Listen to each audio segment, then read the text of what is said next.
You're Australian. Yeah. Brought on the Bobby. Go ahead. What's I'm up? a Maronite Catholic. Okay. Now that means I can show your face. You're kosher. Yeah. Sam, I have some questions about no problem. So just in regards to SDA doctrine, every time Adventists, you mean? Correct. When I speak to them about theology, they often seem to make an artificial distinction between ceremonial law and moral law that I'm not sure is actually reflected in the Bible. Yeah, that's something. Yeah, that's a distinction that comes later. Right. So do you mind explaining that just in the context? On the Barbie.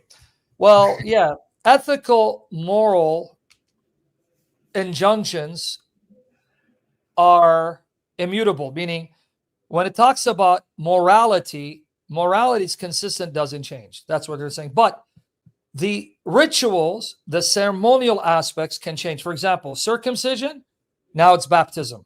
You understand the distinction they're making? Yeah. So they're saying when it comes to moral, ethical commandments, don't sleep with your sister. That's not going to change. Yeah. Right? Whereas the ceremonies, right? The rites performed. In the Old Testament, circumcision. In the Old Testament, animal sacrifice. Well, that doesn't need to be binding. That can change.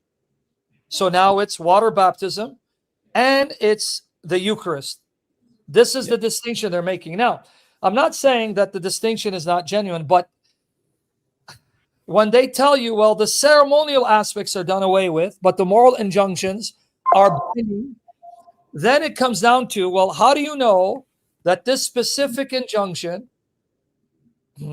is a moral injunction or simply a cultural injunction that's culturally defined, culturally normed, that is not necessarily reflective of God's immutable moral character? What do I mean?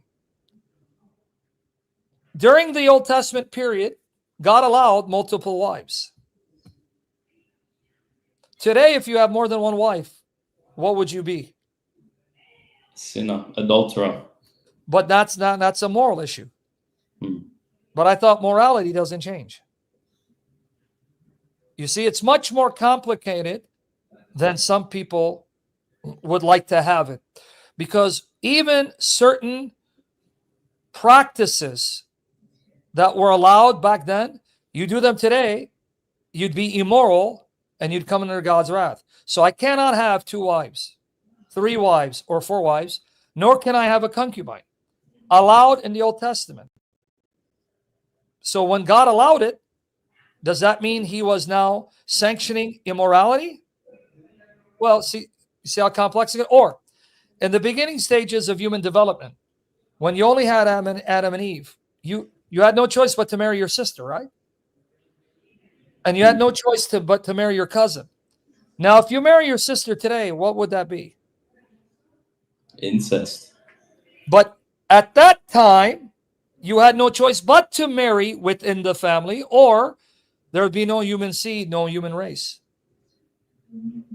You see, so even that issue of moral injunctions are irrevocable. Ceremonial injunctions, they can change.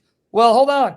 Here are certain practices that were acceptable at that time. You can marry your sister, you can marry your cousin, you can have more than one wife, that now would be considered fornication or incest or adultery, and that's morality. That's not ceremonial. Yeah. I guess just on the Sabbath itself, they say that falls under moral law because it's in the 10 Commandments. But yes, that's it. Now, go ahead, brother. Make your point. I was just going to say, in Hebrews 4, is that how the ceremonial aspect of that has changed for us Christians today? Is that what that's? I would say the implementation of that Sabbath observance has changed, just like sexual intimacy and what is appropriate sexual behavior has changed. You understand what I'm saying? So I don't call it ceremonial because they'll say, well, the 10 Commandments, they're all moral injunctions, aren't they? It's not that 9 of them are moral and 1 of them is ceremonial. So using their rhetoric, okay, Sabbath falls under our moral obligation, because the 10 commandments, the 10 words, they're all moral obligations to God and neighbor. Why do I honor Sabbath? To show that I love God. Why do I avoid worshiping other gods and goddesses? To show I love the true God, etc., etc. Why don't I covet my neighbor's wife? To show that I love neighbor. So these are moral. Okay.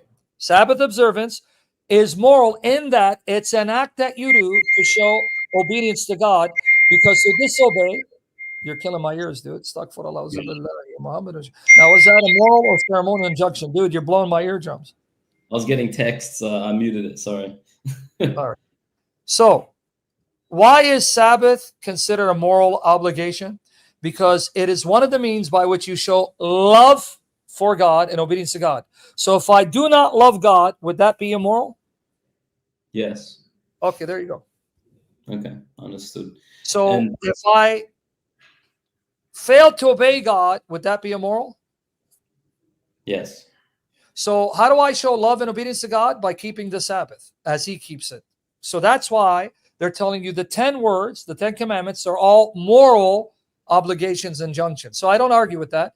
But the real question is, do I have to follow the Sabbath observance as carried out by the Israelites to keep the Sabbath? Well, according to the New Testament, no. I don't keep the Sabbath the way they do. Yeah, I understand that. So we don't need to go into that. Yeah, I don't need to go into that distinction. Yeah. Okay. And just to clarify, you also are aware that they keep the food laws in Leviticus. What? The food laws in Leviticus. And so, Acts 15 and throughout the New Testament, Gentiles are freed from much of the dietary prohibitions. Yeah, no, I understand that. The question is, though, they always say that they don't keep the ceremonial law because it was nailed to the cross, but they keep moral law. Does that not backfire on them? Because these food laws are technically ceremonial. Where does Colossians 2, because that's what we're referring to, 14 to 17, say it's only the ceremonial laws when it's talking about the written certificate of debt of moral, or I should say, of crimes committed against the law, and it specifically mentions Sabbath. Well, it doesn't. But every time I bring that point up, they say, "Oh, well, it's the ceremonial law." But okay, then they're just saying then the Sabbath falls under the ceremonial law, and it's been nailed to the cross. Because read it, continue reading. So let's go with their logic. All right here. So this is what they're referring to: nailed to the cross, having canceled Colossians 2:14 to 17. The bond which stood against us with its legal demands, this he set aside, nailing it to the cross, right? That's their language? Yeah. Okay, but hold on, mister.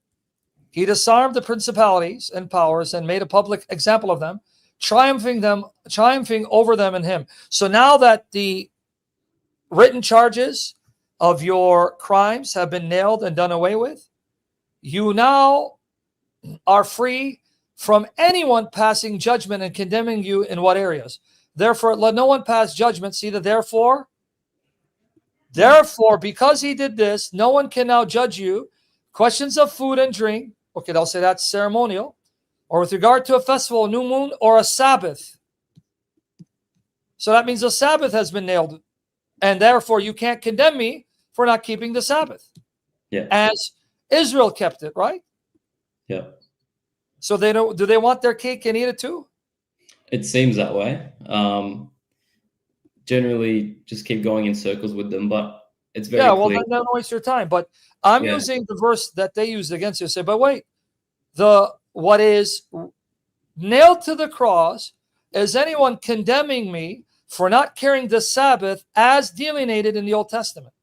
Just like you can't condemn me for what I eat if I'm not ethnically Jewish, or what I drink, because that has been nailed to the cross, and therefore you can't condemn me for things that I'm not obligated to carry out. But one of those things is the Sabbath. So why are you now binding the Sabbath on me? Right.